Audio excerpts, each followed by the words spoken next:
So, congratulations for being up and awake and having survived in one piece of what was actually a very enjoyable evening last night, though a bit longer than I'd expected.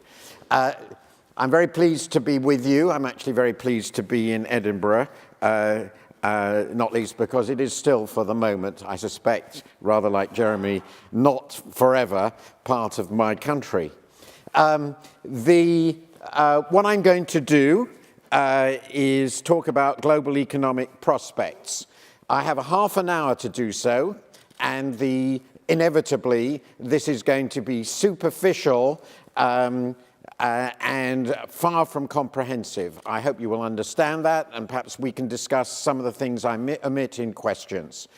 I'm going to look at global economic prospects, but I am going to focus not exclusively, but particularly on a question which has actually already been raised by Joanna, which I've been thinking about for about 10 years, which is what on earth is happening to global interest rates? Why are they where they are, and when will they change? I thought that would be a question, or under what conditions might they change? I thought that would be a question that will be of profound interest to you. Obviously, the environment for global interest rates, and I'll discuss this in more detail, is extraordinary, except that we sort of got used to it. It has no historical precedent, as far as I can see, and the question of how long it will last and what the implications of its changing will be seems to me central. However, it's not the only question I'm going to look at. I'm also going to look at, and it's related to that, actually closely related to the question of prospects for longer-term economic growth and the return, therefore, on real assets in the economy. They're obviously closely related. So I'm going to divide my talk into three parts. The last part is just a list of issues which I think you have to think about. The first part will be what I call our journey to near zero. And just to make clear what I mean by zero, I mean zero in two respects which are very closely linked. First, a world in which short-term central bank intervention rates are as near zero as makes no difference. In some cases, they're modestly negative. In the UK, they're at the wildly high level of 0.5%, but you know what I mean by near zero.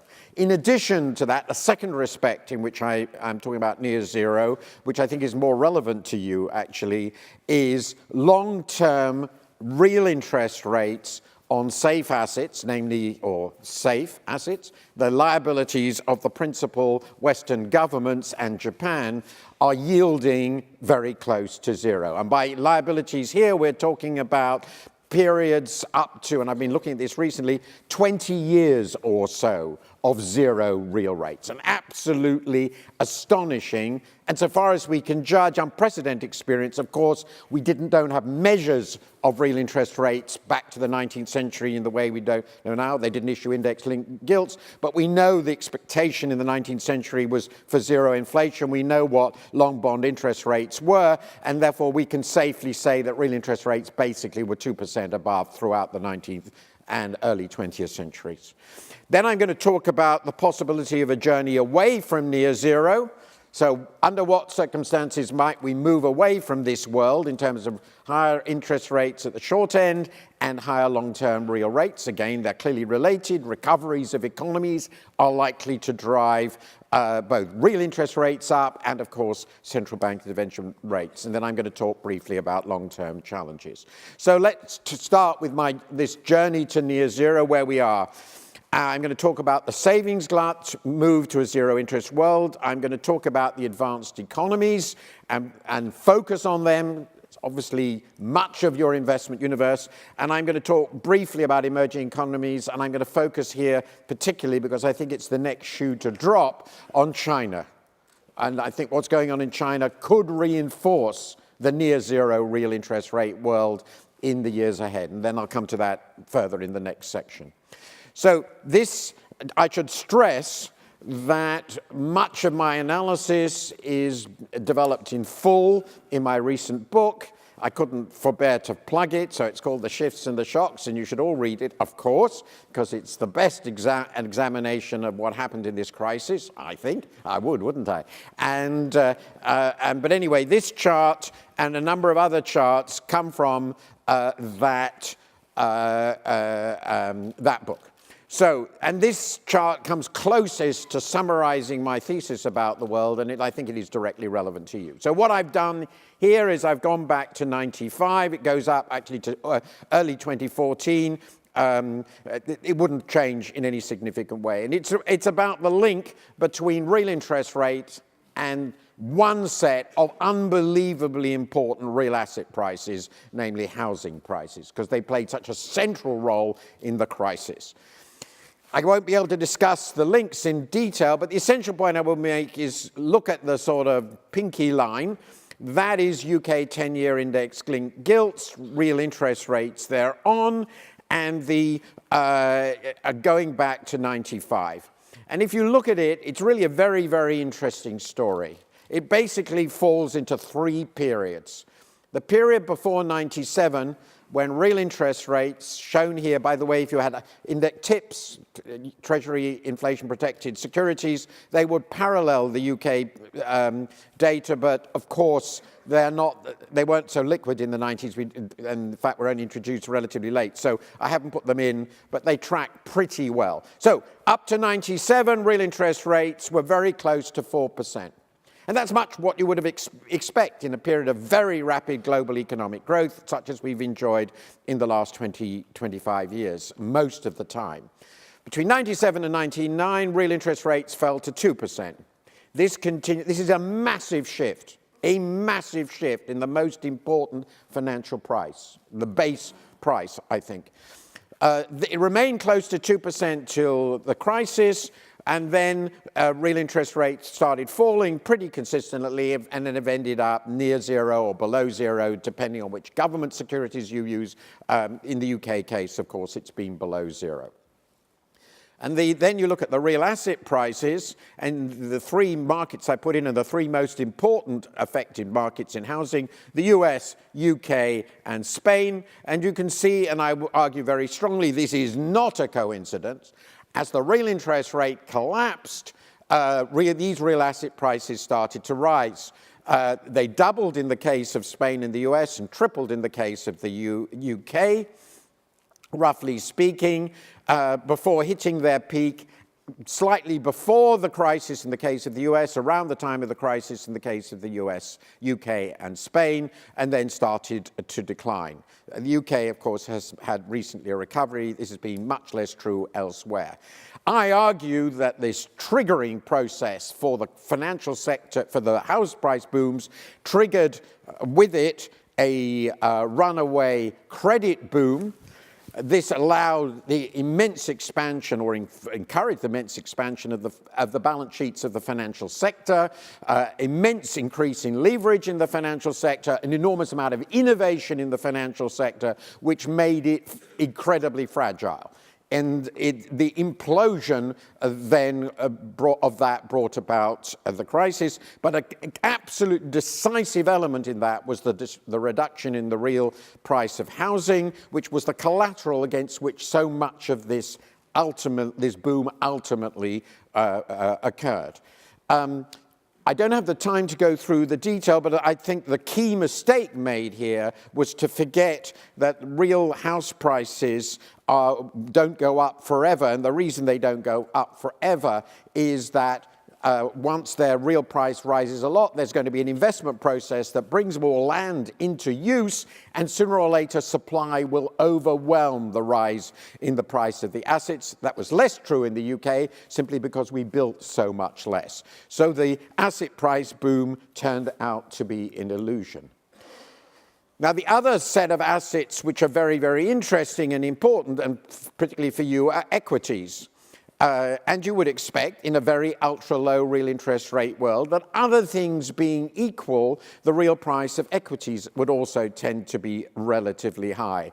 But the real price of equities is known to be extremely volatile, so one wants to detrend this to some degree. So what I've done here, I think it's a very interesting picture is a look at a very famous measure of cyclically adjusted price-earnings ratio. It's price-earnings ratio. I don't know why the P got missing. I apologize. Which is Bob Shiller. He takes the average of real earnings over 10 years to work out a cyclically adjusted price-earnings ratio going back to the 1880s. You can invert that to get the return on equities on a cyclically adjusted basis if you take the E as a simple proxy, which under plausible assumption it is for the real return. The crucial point is that in the last 10, 15 years, the real return on equities thus measured has been consistently rather low. It reached its nadir, of course, just before the bubble burst in 2000, but even today, we have extremely low real returns thus measured. What underpins that, and I think underpins it better than the past, is again the very low real interest rates, which means, in my view, equity prices are vulnerable to a significant correction in real interest rates. Now, when this bubble, as I've described it, very, very simply burst, after the huge accumulations of debt which have been associated with it, and the economy started to tank because investment in housing shrank, the financial sector was no longer able to provide credit, we moved into near depression conditions. And this then drove central banks with extreme speed into what I think of as the convergence on Japanese monetary policy, which we've seen in the last roughly 7 years, 6 or 7 years. And we've been living in this very near zero interest rate world now since late 2008 and early 2009. The ECB, as you can see here, that's the pink line, tried very hard to raise rates in 2011. That was completely absurd, and it's now collapsed down, of course, to zero to negative, depending on precisely what rates you have. And that's, in my view, been a response to the second leg of the savings glut story. And that brings me back to what I was showing you in the 90s, in that long period history of index-linked gilt returns. What happened between 97 and 99 that triggered the first decline? And my argument in the book is that what happened between 97 and 99 was the Asian financial crisis. The Asian financial crisis was an immensely important moment in the history of the world economy because it persuaded the most dynamic economies in the world that they should never be, if they could avoid it, net borrowers in the from the capital markets, but instead become net lenders and accumulate huge insurance in the form of foreign currency reserves. That, in my view, helped shift. It wasn't the only reason, but I haven't the time to go through others. That was one of the reasons why we had this very marked shift in real interest rates. And along with their now new capital outflows, they became huge suppliers of capital to the rest of the world instead of being importers of capital, which you would expect since they were the most dynamic economies in the world. You had, in addition to this, in the developed world, a need to offset the drain on demand, which was coming from their shift, particularly in the US, UK, and a few other economies, their shift into current account deficit. This was reinforced in the Eurozone by the move of Germany and the Netherlands into massive surplus. That drove monetary policy in very significant ways and reinforced the conditions for the bubble. So I regard monetary policy as endogenous, driven by these even bigger forces in terms of the balance between savings and investment in the world economy. Then, of course, once the crisis hit, we had a second huge rise in desired savings because relative to investment, because investment demand collapsed, people were frightened, people started saving, people started paying down debt, and that forced the real interest rate down to zero. So that is my view of the two stages. First, the Asian crisis, then the Western financial crisis drove us into this massive savings surplus world, which we have been in, and which I think the equilibrium real interest rate is close to zero. It follows from what I say. I do not regard monetary policy as the principal explanation for the very low levels of long-term real interest rates. I regard real forces as the principal explanation and monetary policy as responding to and accommodating the consequences of that adjustment. That's a simplified expression, but I think it's very important for my argument because it means that in future you have to think about these real balances if you want to think about what will permanently shift real rates. Rising nominal interest rates, as the ECB did in 2011, rose its short-term interest rate, will have no effect if it doesn't actually coincide with the needs of the real economy. It didn't, so they had to reverse it. That's absolutely crucial. So it's about real savings and real investment. That's the key driver. And of course, it goes without saying, in addition to the interest rate policies I've described, they also had these extraordinary increases in the balance sheets of central banks. That's QE. I regard that as simply an extension of monetary policy. It was designed to reinforce the monetary policy, but again, I would stress my view that that simply, largely accommodated and adjusted to the real forces going on in the world as a consequence of these very big real shifts from crisis to crisis. Now, an important feature of this world, which reinforces my argument, is that despite the fears of very many, 6 or 7 years ago, when these ultra-aggressive monetary policies were started and these these expansion of the central bank balance sheets that happened, inflation, far from rising, has been continually falling. We are, in other words, as I've frequently described it, have been in a sort of contained depression, which is another way of saying chronic excess desired savings. And if you look at core inflation here, so it strips out energy prices, things like that, you see that every major country, Japan is of course well below this, so I don't even put it in, has inflation well below, core inflation well below target. In the Eurozone, it's below 1%. In the UK, it's just above 1%. In the US, it's just above 1.5%. There is no inflation risk in this world despite this extraordinary monetary policy, and that's a reflection, I think, of this underlying depression situation that we have been in. And I think the bond markets are reflecting that in a very powerful way. I can't see that this is determined by monetary policy alone. So here we're looking at the yields on 30-year government bonds. You can think of them as the combination of the product of real interest rates, inflation expectations and inflation risk premia, and you can see that 30-year government bond yields, including even of the riskier countries like Italy and Spain, have collapsed to super low levels, unbelievably low levels, with Germany actually in the extraordinary position of being able to borrow for 30 years at 1% nominal, which, if the ECB hits its target, means that it is borrowing for 30 years at a negative real rate of 1%.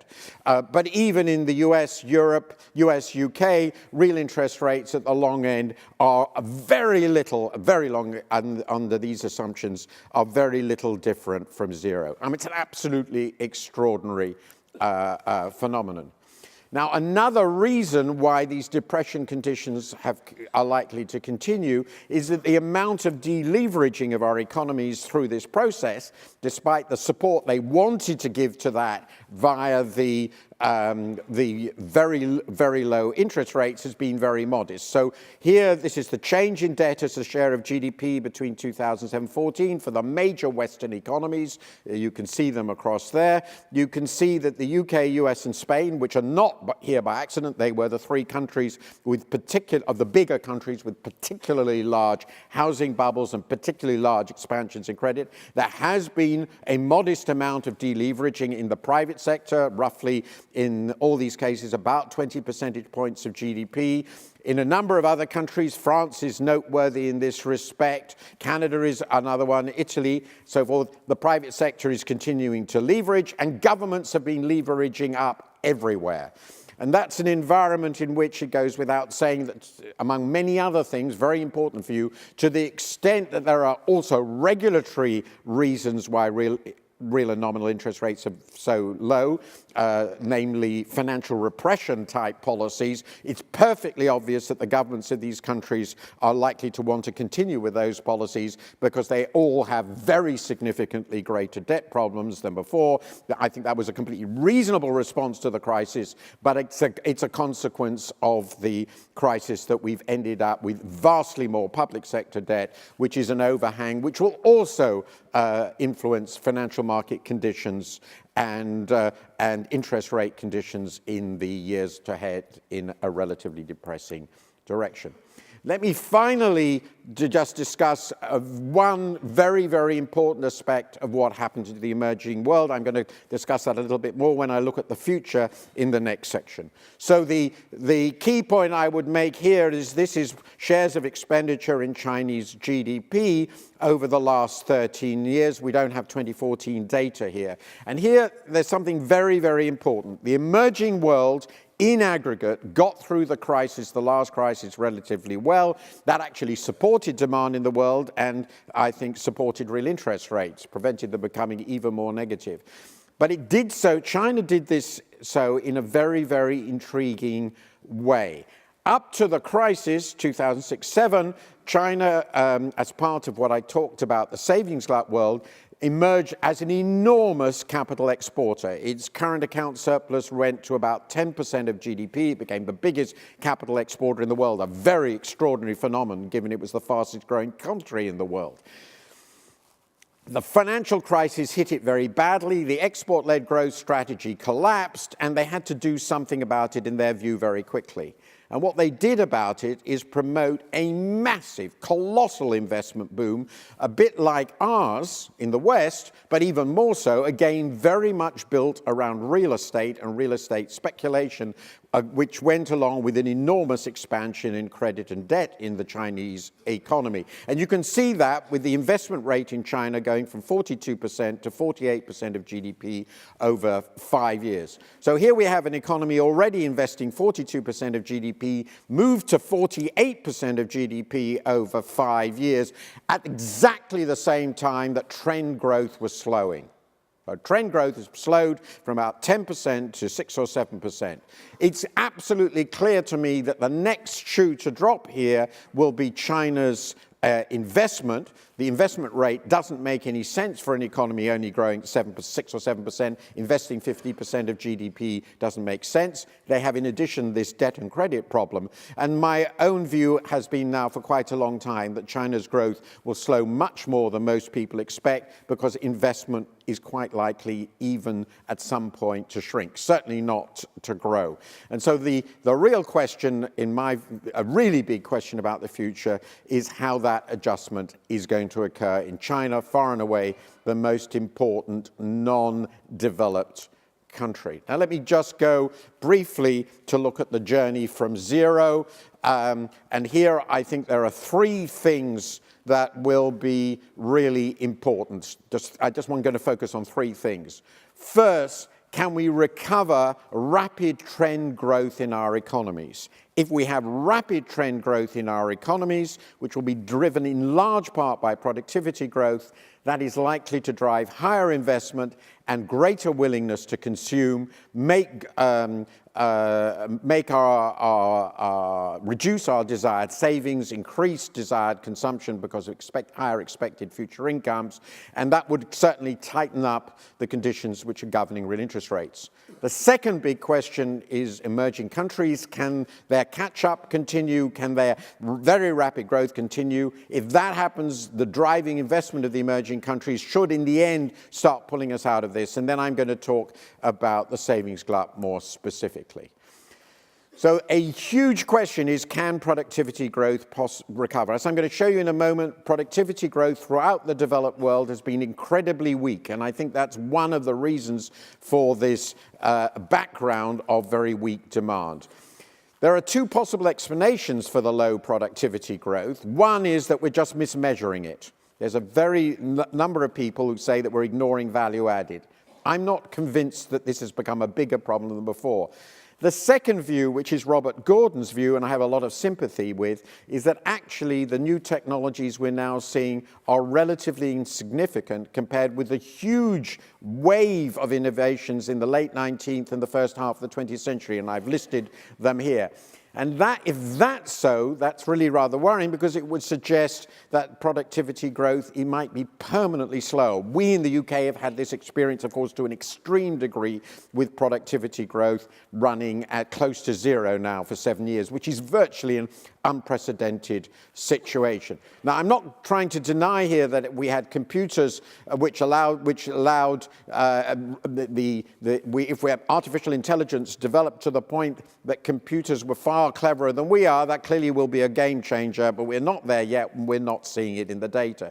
So this is just to bring out what's happened to productivity and what our really important background pieces is for considering about the future, including the impact on real interest rates. So this compares what happened between 1990 and 2007 in terms of average growth of output person employed in the major developed countries, and just what happened between 2009 and 13. So I've knocked out the depression year of 2009. It's become the base. And you can see that basically in every case except Germany, there has been a significant decline in productivity growth. It's been particularly dramatic in Italy, the Netherlands, and the UK, quite astonishingly dramatic in the UK. But even in the US, which is a world leader here, productivity growth has only been running at 1.5%, which is consistently below its long-term average. And there's a lot of evidence that across the whole developed world, productivity growth trends have slowed.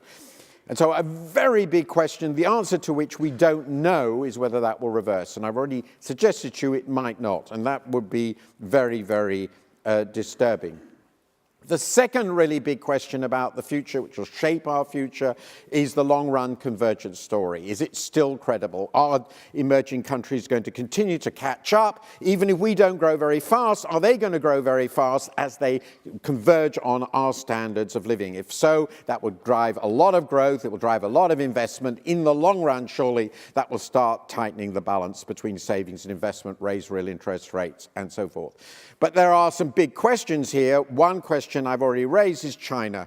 It's an incredibly unbalanced economy, as I've indicated to you, with its unbelievably high investment rate, very low consumption, and very large debt hangovers. I tend to think that India is probably the best prospect for the next generation. But even there are very big questions about whether it can sustain growth much above 6 or 7% for very long. So I think we have to say that it remains the biggest potential driver of the world economy, but we have to worry a little bit about their prospects.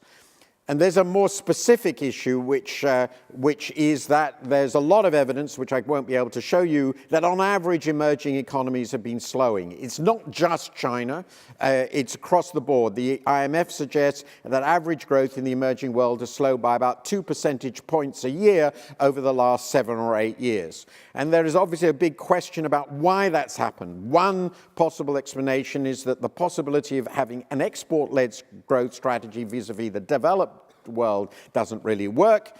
There's short-term stimulus policies, which I've just described to you for China, which had the biggest short-term stimulus ever. They've basically run out of that possibility. Many countries have slowed down in reform, and there's this very marked slowdown in China. I tend to think the convergence story still applies, but there are some very big questions about exactly how it will work.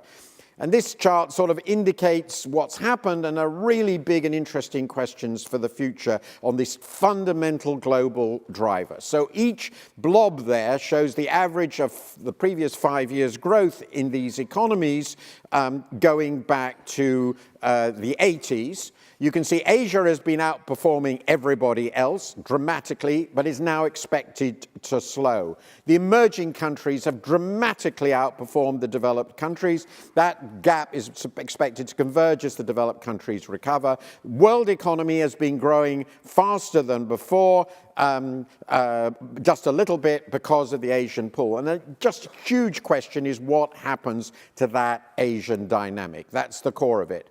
And this chart shows a really very interesting picture. It's got the 7 most important emerging economies in the world, and it shows how far have they managed to catch up on US living standards over the last 25 years, roughly. It includes forecasts of 2019. And if you look at this chart closely, you will realize that there are essentially only 2 countries which have sustained catch-up on the US absolutely consistently on a fairly large scale.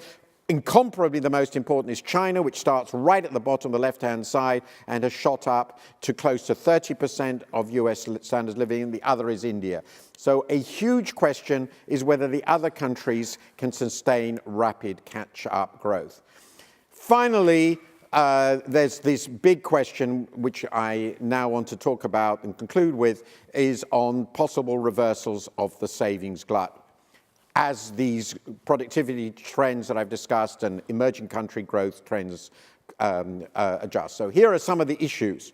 The falling price of oil will tend to tighten the savings glut because it removes income from countries that save a lot. In the short run, that could be quite a significant effect. Another possibility is that Chinese savings, they're the biggest savers in the world, will fall faster than their investment rate, and China will move into external deficit. I think that's virtually inconceivable, given that I expect investment to fall. So the Chinese savings glut, I think, will endure. A third possibility, which would tighten the savings glut very significantly, was sharp falls in profit shares in the GDP of advanced economies. That could happen, but unfortunately, in my view, it will affect investment as much as profits, and therefore that won't help the savings investment balance either. Big changes in the trends towards greater income inequality is also a factor in considering future savings gluts. I think that's very unlikely too. And yet another possibility will be a rising propensity to invest in advanced and emerging countries, and that's crucially dependent on the prospects for a resurgence in growth, above all in the developed world and in those emerging countries which will need to grow faster to offset the Chinese slowdown. There are very big questions about that. And of course, we could move to much bigger fiscal deficits. That would certainly, in the long run, raise real interest rates, but no governments want to do that. So in my general conclusion is I think the savings glut, in all probability, is with us for a long time, and real interest rates will, in fact, remain very low. Finally, in that sort of world, can we expect the reversal of the ultra-low inflation that we've experienced so chronically over the last few years, the constant surprises on the low side? And I think it's very unlikely. I don't expect demand to pick up relative to potential output in the world dramatically, and therefore I don't expect a dramatic shift down upwards in inflation, despite all the worries. And I don't think the long-term effects of QE and all the rest of it is going to lead to a massive credit boom, which will lead then to a gigantic expansion of the money supply and inflation. So my basic view is we are where we are. Of course, the changes I've described, if they would happen, would imply an end to secular stagnation, but my basic conclusion is that's not going to happen. Eurozone is still planning to become a greater Germany. Its surplus is rising. The euro is very weak to support of that. Income distribution is still shifting towards the wealthy in most countries. Emerging countries are still very averse to large net capital imports. Corporate profits are strong. Incentives to invest are weak. And there's a bit, in addition to all that, the unwinding of the debt overhang, and that's not gone far enough anywhere. And again, that I think will depress spending and reinforce governments' desire to repress interest rates. The next moves in real rates should be upwards, but I think by a very small margin. And all this leaves long-term challenges. How do we exit the managed depression without any crises? I think we can manage that, but there are some real challenges. Will the emerging countries be able to sustain growth? Will more countries be able to sustain catch-up than just China and India, which were the two big stories of the last 20 years? And would China and India themselves be able to sustain it? I think it's a huge important. Can we make our economies less bubble dependent? My view, very much with Larry Summers, is we can't. It's a fundamental aspect of where we are at the moment. We, of course, have huge challenges in global shifts in economic and political power to manage, and geopolitical risks, which I haven't even talked, and in that context, to sustain the global economy. Leave all that aside, leave those big risks. My basic lesson is we are in this very weird, historically unprecedented, ultra-low real interest rate world for fundamental structural reasons. It was not primarily driven by monetary policy. And on balance, I know I've thrown a lot at you, but on balance, I expect those conditions to remain at least for quite a few years. It's the world in which we live. Enjoy. Thank you.